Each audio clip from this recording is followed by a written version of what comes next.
11 দলীয় বৈঠক হয়েছে, সেখানে আপনিও ছিলেন।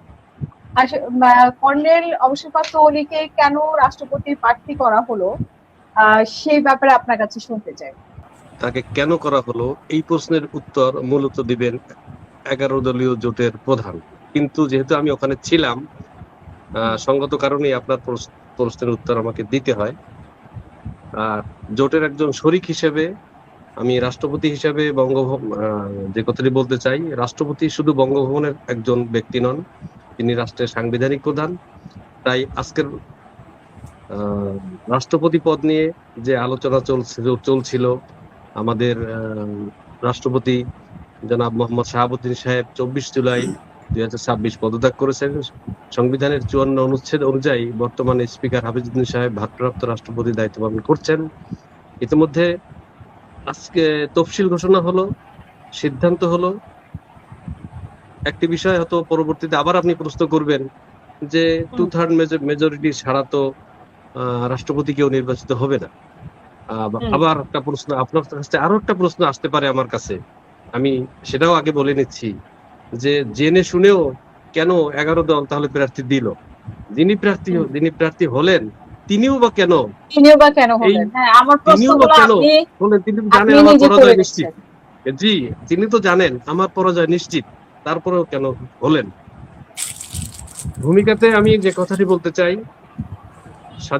স্বাধীনতা উত্তর কাল থেকে এ পর্যন্ত আমরা যে ধারাবাহিকতা দেখে আসছি, মূলত স্বাধীনতার সময় আমার জন্ম হয়নি। আমি তো শুধু ইতিহাস পড়ে পড়ে শিখেছি আর দেখতে শুরু করছি শহীদ প্রেসিডেন্ট জিয়াউর রহমানের ইন্তেকালের দিন থেকে শুরু করে। কারণ 72 সালে আমার জন্ম, আর উনি যখন ইন্তেকাল করেন সেদিন প্রাইমারি স্কুলে 3য় শ্রেণীর ছাত্র আমি। তখন থেকে এই পর্যন্ত যা নিজের চোখে দেখে শিখেছি, আমি অত সম্ভ্রান্ত এবং সম্মুখসারী রাজনৈতিক না হলেও কিন্তু রাজনীতিকে একটু বিশ্লেষণ করার চেষ্টা করতাম যখন সময় হয়েছে। আমি সকলের উদ্দেশ্যে যে কথাটি বলতে চাই, বাংলাদেশের আমার দেখা পরিস্থিতি অনুযায়ী যা দেখেছি, যে বন্দোবস্তের দেশটি চলতেছিল, বা এটি মনে হয় দ্বিতীয়বার কোন রাষ্ট্রপতি প্রতিদ্বন্দ্বিতা করতে যাচ্ছেন।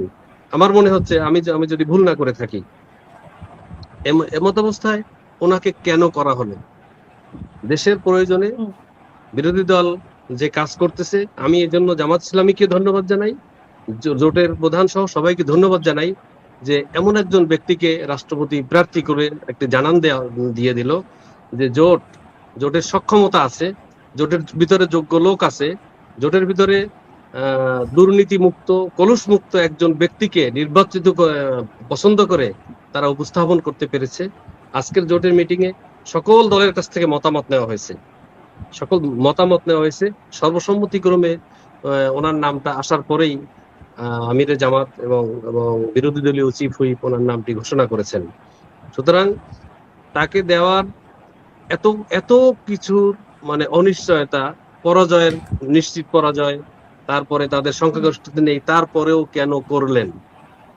তার সারাংশে এক কথায় আমি যে কথাটি বলতে চাই, 11 দলীয় জোট তাদের ক্যাপাবিলিটি, তাদের সক্ষমতা, যোগ্য লোক যে তারা দিতে পারেন, এবং স্বাধীনতা যুদ্ধের সম্মুখ সমরে উনি যুদ্ধ করেছেন, ওনার যে বড় একটা যোগ্যতা, ওনার সততা, ওনার নিষ্ঠা, সর্বোপরি উনি একজন খেতাবপ্রাপ্ত মুক্তিযোদ্ধা। এমন একজন স্বনামধন্য ব্যক্তিকে 11 দলীয় জোট প্রার্থী দিয়ে তারা গর্বিত। এজন্য 11 দলকে আমি যেমন ধন্যবাদ জানাই, তেমনি তাদের প্রস্তুতি, তারা যে ভালো লোককে নির্বাচন করতে পারেন, সামনে দিতে পারেন, এই জানানটা দেওয়াটাই মূলত তাদের উদ্দেশ্য আমি মনে করি। এইটা কি আসলে মিডিয়া ফোকাসের জন্য নাকি আলোচনায় আসার জন্য, মানে কিসের জন্য? উনি তো নির্বাচিত। প্রশ্নই আসে না। আমরা যদি এই পদ্ধতি থাকতো, জুলাই চার্টার যদি বাস্তবায়ন হতো, জুলাই অভ্যুত্থানটা কেন হয়েছিল, যদি গণভোটের রায়কে কার্যকরী করা হতো, সেই অনুযায়ী সংস্কার কমিশন হতো, যদি আমি স্বরাষ্ট্রমন্ত্রী সালাউদ্দিন সাহেবের মতোই আমি বলতে চাই, যদি এটা হতো, তাহলে যেই পদ্ধতি হতো, তাহলে সকলেই তার ভোট নিজ দায়িত্বে দিতে পারতেন, এবং সেখানে আমি মনে করি যে এই কর্নেল অলি আহমদ সাহেব বিজয়ী হতেন। যেহেতু তারা করেননি, তার একটা প্রতিবাদ আমরা যোগ্য লোকে উপস্থাপন করলাম। যেহেতু প্রকাশ্যে এবং গোপন ভোট দেওয়ার সুযোগ নাই, যদি জুলাই বন্দোবস্ত যে পুরনো বন্দোবস্তের মধ্যেই রয়েছি, তারপরেও আপনার প্রশ্নের উত্তরটা আমি আবার রিপিট করছি যে যেহেতু সাবেক বন্দোবস্তের মধ্যেই রয়ে গেছি, তার যদি ওইটা বাস্তবায়ন হতো, উনি হতেন ওই যোগ্য লোককেই আমরা উপস্থাপন করতে পেরেছি।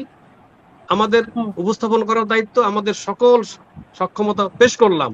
ভোট দেওয়া না দেওয়া, বিজয় করা না করা, এটা তাদের দায়িত্ব। আমাদের যে আছে এটাই হলো বিষয়।